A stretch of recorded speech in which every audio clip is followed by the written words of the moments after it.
el tiempo en relación. Pienso, por ejemplo, en Martha Nussbaum y cómo ella, para hablar de la venganza, en Ira y Perdón, lo que hace es irse a ver la tragedia griega y desde ahí trae todos los elementos de la tragedia griega, es decir, está hablando de Esquilo y compañía para justamente hablar de la venganza, no en ese momento histórico, sino en el presente. De la misma manera en que Kristeva, por ejemplo, para hablar de las formas del amor y el amor fuera de la ley, se va, más bien trae a Romeo y Julieta.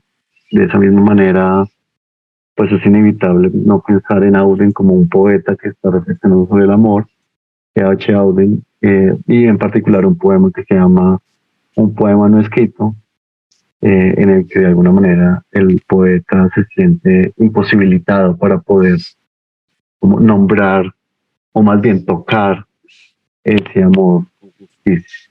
Y pues mención especial a Molano. Todas mis cosas en tus bolsillos van contigo hasta abajo. Me encanta que siempre cites Molano. Es inevitable. Sí, ahí todos tenemos como la cereza. constelaciones. Sí. Es la cereza.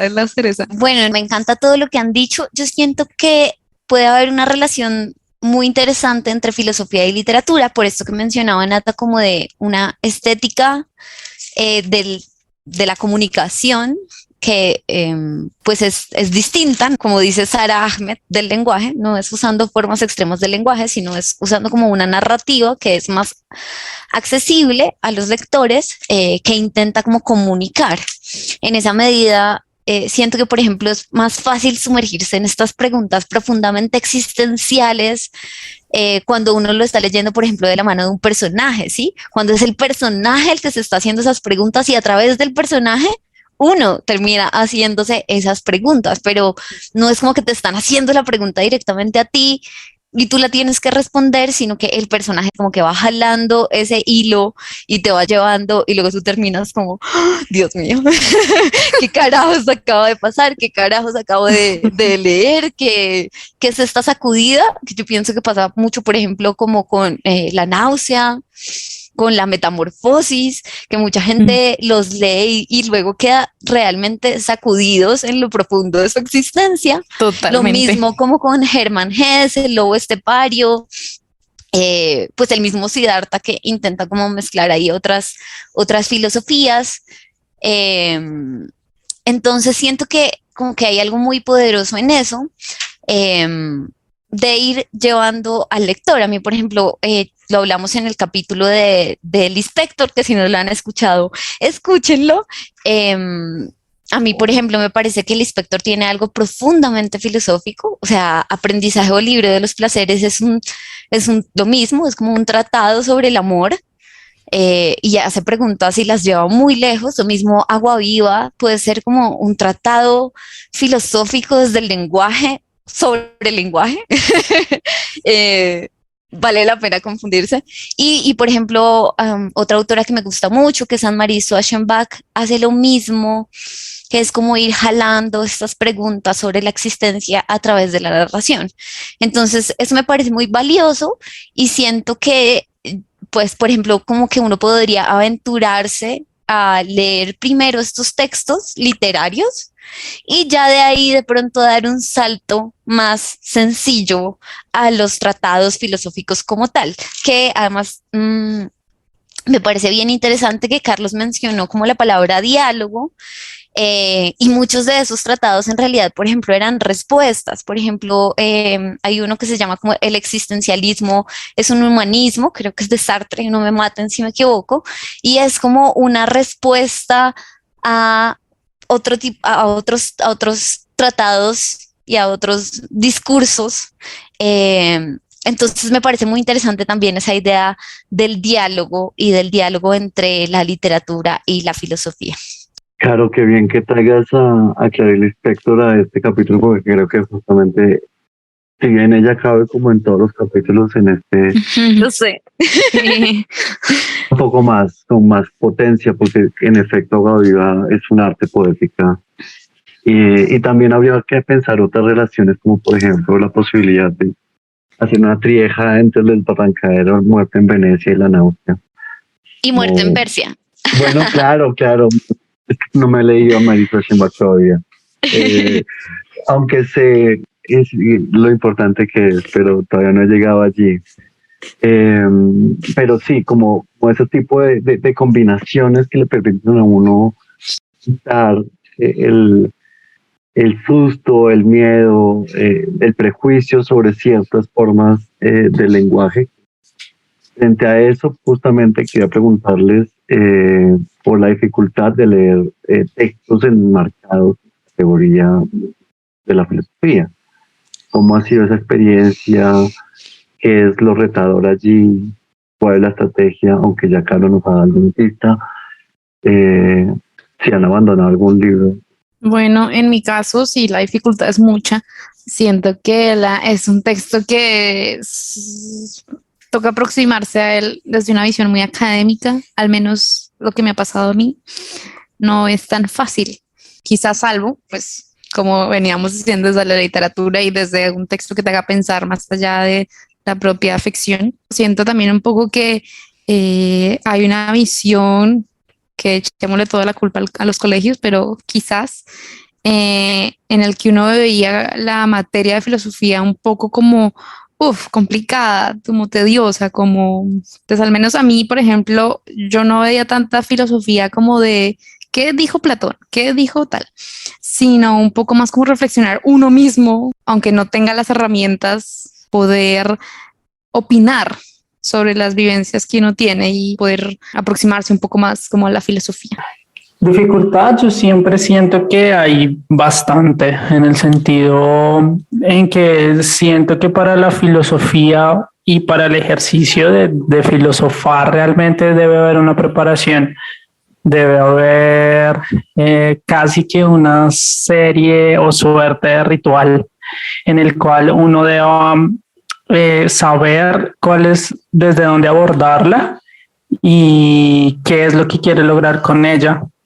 Porque la filosofía toca todo, absolutamente todo, la vida, la muerte, la sociedad, el existir, el no existir, la política, la democracia, bueno, tantos temas tan diversos como lo hace la literatura, ¿no? Siento que se tiene que ver el ejercicio realmente con lupa y poder llevarlo a cabo de acuerdo no a gustos personales, pero sí a preocupaciones más internas respecto al mundo y al contexto que lo rodea. Entonces, desde ahí se puede partir una buena base y empezar, obviamente, a construir como su acervo filosófico. No es lo mismo tener preocupaciones sobre el ser y sobre la sociedad que sobre el arte y el amor. Y cada uno de los filósofos que ha pisado esta tierra y que ha podido dejar como cierta huella tiene una perspectiva diferente sobre cada una de esas temáticas. Así que yo siento que se tiene que fijar cuáles son las preocupaciones individuales y desde ahí como despegar en el sentido filosófico más adecuado posible. Muy cierto. Y las herramientas que mencionaba Nat, que tal vez uno no tiene, yo siento que se van construyendo en la medida en la que uno va leyendo y deconstruyendo y pensando y volviendo a pensar un poco lo mismo y demás. Bueno, yo siento que hay muchas dificultades a la hora de leer filosofía, pero pues son dificultades que vale la pena saltarse, ¿no? Siento que una de las más grandes, lamentablemente, es el precio de los libros. El precio en general de la filosofía es como más alto que de la ficción y de la no ficción y hasta de la poesía. Perdóname, la ironía del costo del pensamiento, ¿no? Sí, o sea, que loco, creo que sea tan cara. Es lo caro son las traducciones. Que pueda traducir ese pensamiento a un lenguaje legible. Por eso María Zambrano. Sí, pues no sé, o sea, si uno se pone a pensar, yo que soy toda conspiranoide, o sea, tal vez hasta puede ser a propósito, o sea, como desincentivar el pensamiento crítico como una estrategia cultural. Así se va a llamar mi ensayo. Entonces, bueno, siento que el precio específicamente de la filosofía presenta como una barrera muy grande para que las personas puedan acceder a la lectura. Siento que, bueno, ahí habría que valerse, por ejemplo, de las bibliotecas, que pues uno no tiene que comprar todos los libros, también puede acceder a ellos desde las plataformas existentes, como las bibliotecas. Entonces, pues bueno, esa es como una de las grandes. Otra que me hizo pensar ahorita, Carlos, es el tema de cómo estos referentes que están apareciendo todo el tiempo. Si, por ejemplo, no sé, Heidegger habla, y todos, de Aristóteles. Entonces, si tú no te has leído Aristóteles, pues puede que quedes como volando ahí en algunas cosas. Y todos van como lo que decía, como construyendo un gran diálogo en el que a veces uno se puede sentir perdido si no tiene como el referente. Lo bueno es que como que si tú sigues un poquito más, pues los mismos autores te dan la pista de qué es lo que están citando y de qué es lo que están diciendo. Y pues finalmente siento que como la dificultad más grande sí radica en este uso precisamente extremo del lenguaje, del que les cité de Sara Ahmed, porque es una manera como muy fina de hilar y a veces es como difícil seguir esa línea de pensamiento. Y sobre todo, que yo siento que ha cambiado un poco últimamente, por ejemplo, con filósofos como Byung-Chul Han, que antes era el tratado filosófico de 750 páginas. O sea, no. En cambio ahora ya el libro, sí, exacto. En cambio ahora ya es como que no tengo que tomarme 700 páginas para explicar mi idea, sino que, pues, por ejemplo, Byung-Chul Han o Sara Ahmed lo hacen de una manera más concreta. Entonces siento que la longitud pues del libro y de la disertación puede hacer un poco una barrera ahí a la hora de leer filosofía. Sí, de acuerdo. También creo que tiene que ver con lo que venías diciendo como de irle pedaleando. Pienso como en la imagen del aprendiz de bicicleta. Como que al principio la bicicleta va un poco chueca, pero pues hay que irle dando pedal y de repente la bicicleta empieza a andar un poco más derecha, incluso, o más zurda si se quiere. Incluso hay gente que se arriesga a soltar las manos del manubrio. Y creo que eso pasa con la lectura no solo de la filosofía, sino también como de la poesía, que son dos segmentos, digamos, o dos maneras de titular unos textos y unos lenguajes que suelen ser un poco más encriptados. Y quizás lo que hay que hacer es coleccionar un poco más llaves y plantearse rutas de lectura compartidas que le permitan a uno como acceder a esas puertas, ¿no? Abrir esas puertas. Pienso, por ejemplo, en la actualización que hace Andrea Kohler en El tiempo regalado a propósito de Penélope y otra cantidad de referencias literarias alrededor de el tiempo, la espera. Y bueno, hay filósofos como Simon que hacen un texto sobre Bowie y la posibilidad de entender a Bowie como un artista que reta el pensamiento. Incluso él también tiene otro texto que se llama ¿En qué pensamos cuando pensamos en fútbol?, que de alguna manera le da un ángulo de profundidad a un tema que eventualmente no se le da. Y por último pensaría, por ejemplo, en lo que hace Juan José Saer en Glosa, que es evidentemente un guiño al banquete de Platón, y cómo eso también empieza a generar esos diálogos de los que venimos hablando. Antes de terminar, quería preguntarles por esas experiencias que todavía alojan en su memoria, en el paso por las estanterías de las librerías, y cómo era ese llegar de los lectores y las lectoras al espacio, y cómo llegaban a preguntarles o cómo hacían ustedes para contaminar con sus propias lecturas esas futuras lecturas.